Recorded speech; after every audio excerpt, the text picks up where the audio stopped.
वानर राज बाली और उनके छोटे भाई सुग्रीव में दुश्मनी क्यों थी, आओ जानते हैं। सुग्रीव रामायण के एक प्रमुख पात्र थे। बाली इनके बड़े भाई थे। इनके पिता का नाम सूर्य नारायण और माता का नाम ऋक्षराज था। बाली और सुग्रीव का पालन शोषण महर्षि गौतम और उनकी पत्नी अहल्या ने किया था। वानर राज बाली इतने शक्तिशाली थे कि धरती पर कोई मानव बाली के टक्कर का नहीं था। रावण भी बाली से बहुत डरता था। जंडवी के बड़े भाई मायावी की बाली से किसी स्त्री को लेकर बड़ी पुरानी शत्रुता थी। मायावी एक रात किष्किंधा आया और बाली को द्वंद्व के लिए ललकारा। ललकार स्वीकार कर बाली उस असुर के पीछे भागा। साथ में सुग्रीव भी उसके साथ था।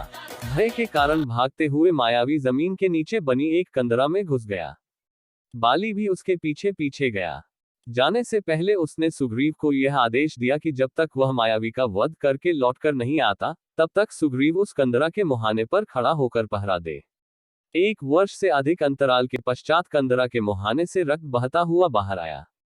सुग्रीव ने असुर की चीत्कार तो सुनी, परंतु अपने भाई बाली की नहीं। ये समझकर कि उसका अग्रज रण में मारा गया, सुग्रीव ने उस कंदरा के मुंह को एक शिला से बंद कर दिया और वापस किष्किंधा आ गया, जहां उसने ये समाचार सबको सुनाया। मंत्रियों ने सलाह कर सुग्रीव का राज्याभिषेक कर दिया। कुछ समय पश्चात बाली प्रकट हुआ और अपने अनुज को राजा देख बहुत कुपित हुआ। सुग्रीव ने अपने भाई को समझाने का भरसक प्रयत्न किया, परंतु बाली ने उसकी एक न सुनी और सुग्रीव के राज्य तथा पत्नी रूमा को हड़पकर उसे देश से निकाल दिया। डर के कारण सुग्रीव ने ऋषिमुख पर्वत में शरण ली, जहां अंजनी पुत्र श्री हनुमान जी तथा कुछ अन्य वफादार जामवंत तथा वानर सेनापतियों के साथ रह रहे। शाप के कारण बाली नहीं पर्वत पर नहीं जा सकता था। यहीं सुग्रीव पर श्री रामचंद्र जी से उनकी मित्रता हुई। तब वह अपने अग्रज राम के यह आश्वासन देने पर कि राम स्वयं बाली का वध करेंगे, सुग्रीव ने बाली को ललकारा। बाली ललकार सुनकर बाहर आया। दोनों में घमासान युद्ध हुआ, परंतु दोनों भाइयों की मुख तथा देह रचना समान थी, इसलिए राम ने असमंजस के कारण अपना बाण नहीं चलाया। अंततः बाली ने सुग्रीव को बुरी तरह परास्त करके दूर खदेड़ दिया। सुग्रीव निराश होकर फिर राम के पास आ गया। राम ने इस बार लक्ष्मण से सुग्रीव के गले में माला पहनाने को कहा, जिससे वह द्वंद्व के दौरान सुग्रीव को पहचानने में गलती नहीं करेंगे, और सुग्रीव से बाली को पुनः ललकारने को कहा। हताश सुग्रीव फिर से किष्किंधा के द्वार की ओर बाली को ललकारने के लिए चल पड़ा। जब बाली ने दोबारा सुग्रीव की ललकार सुनी तो उसके क्रोध का ठिकाना न रहा। तारा को शायद इस बात का बोध हो गया था कि सुग्रीव को राम का संरक्षण हासिल है, क्योंकि अकेले तो सुग्रीव बाली को दोबारा ललकारने की हिम्मत कदापि नहीं करता। अतः किसी अनहोनी के भय से तारा ने बाली को सावधान करने की चेष्टा की। उसने यहां तक कहा कि सुग्रीव को किष्किंधा का राजकुमार घोषित कर बाली उसके साथ संधि कर ले। किंतु बाली ने इस शक से कि तारा सुग्रीव का अनुचित पक्ष ले रही है, उसे दुत्कार दिया। किंतु उसने तारा को यह आश्वासन दिया कि वह सुग्रीव का वध नहीं करेगा और सिर्फ उसे अच्छा सबक सिखाएगा। दोनों भाइयों में फिर से द्वंद्व शुरू हुआ, लेकिन इस बार राम को दोनों भाइयों को पहचानने में कोई गलती नहीं हुई और उन्होंने बाली पर पेड़ की ओट से बाण चला दिया। बाण ने बाली के हृदय को बे डाला और बाली धाराशायी होकर जमीन पर गिर गया। ऐसी मान्यता है कि राम ने बाली पर जो तीर चलाया था वह एक साधारण तीर था, अर्थात राम के तरकश में अनेकानेक अस्त्र थे, जिनसे पल भर में जीव तो क्या पूरी की पूरी सभ्यता का विनाश हो सकता था, जैसे ब्रह्मास्त्र इत्यादि।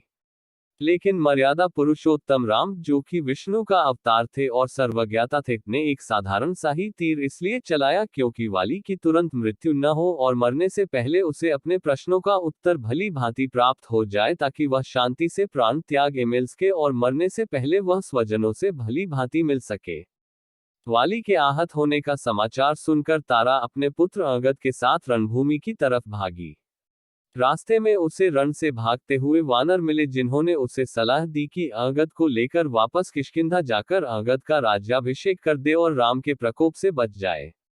लेकिन तारा ने उस वानर समूह को अपने साथ किया और मरणासन वाली की ओर प्रस्थान किया। वहां जाकर वाली के समक्ष तारा का विलाप अति महत्वपूर्ण है, क्योंकि मनुष्य के अलावा कोई और प्राणी अपने स्वजन के मरने पर इतना विलाप नहीं करता है। पहले तो तारा मरते हुए वाली को अंग लगाती है, उसके पश्चात सुग्रीव तथा राम को वह खरी खोटी सुनाती है। हनुमान मध्यस्थता करते हुए तारा को ढाढ़ बंधाते हैं और उसे दर्शन शास्त्र समझाते हैं। यह एक अनूठा संदर्भ है कि तारा ने वाली की चिता में अपने भी प्राण त्यागने का संकल्प लिया था। तारा को राजनीति तथा कूटनीति का अच्छा ज्ञान था और इसी वजह से वानरों के कहने के बावजूद उसने अंगद का राज्याभिषेक न कराकर सुग्रीव को ही राजा मनोनीत किया। भगवान राम के आज्ञा अनुसार सुग्रीव को उसकी माता समान भाभी से मंत्रणा करके ही कोई काम करने और तारा का सदा सम्मान करने की आज्ञा दी व तारा को सुग्रीव के शासन में सहायता करने को कहा, राजमाता के रूप में। बाली के वध के पश्चात तारा ने यही उचित समझा क्योंकि उसने अंगद के हितों की रक्षा भी तो करनी थी। जब सुग्रीव राजोल्लास में तल्लीन हो गया और राम को सीता का ढूंढने का वचन भूल गया तो राम ने लक्ष्मण को उसे अपना वचन याद कराने को भेजा।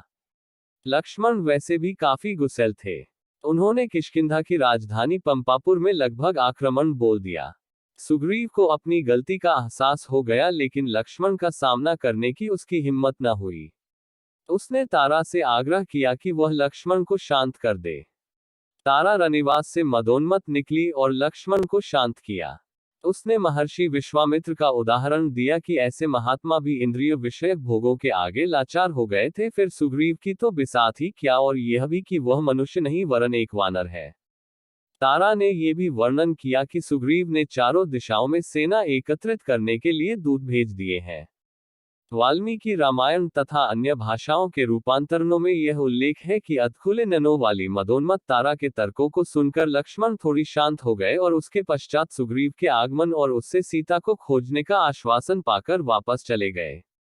रामायण के कुछ क्षेत्रीय रूपांतरणों में ये भी दर्शाया गया है कि जिस समय लक्ष्मण ने किष्किंधा की राजधानी के राजमहल के गर्भागृह में क्रोधित होकर प्रवेश किया था उस समय सुग्रीव के साथ मदिरा पान करने वाली उसकी प्रथम पत्नी रूमा नहीं अपितु तारा थी और भोग विलास में वह दोनों तल्लीन थे। यहाँ पर यह याद दिलाना उचित होगा कि राम से मैत्री करते समय सुग्रीव ने अपने राज्य के छिन जाने से भी अधिक बाली द्वारा अपनी पत्नी रूमा के छिन जाने का खेद प्रकट किया था। कुछ संस्करणों में लक्ष्मण को शांत करने के लिए तारा नहीं वरन सुग्रीव स्वयं लक्ष्मण के सामने आता है तथा उनको यह आश्वासन दिलाता है कि उसने सेना एकत्रित करनी शुरू कर दी है। सुग्रीव से यह आश्वासन पाकर लक्ष्मण थोड़ा शांत हो जाते हैं। लक्ष्मण का क्रोध देखकर सुग्रीव को अपने वचन भूलने और विलासिता में भटकने के लिए सबसे सामने शर्मिंदा होना पड़ा था। सुग्रीव ने श्री राम से माफी मांगी और सुग्रीव ने अंगद, नल, हनुमान प्रधान योद्धाओं को बुलाकर दक्षिण दिशा की ओर जाकर माता सीता जी का पता लगाने की आज्ञा दी।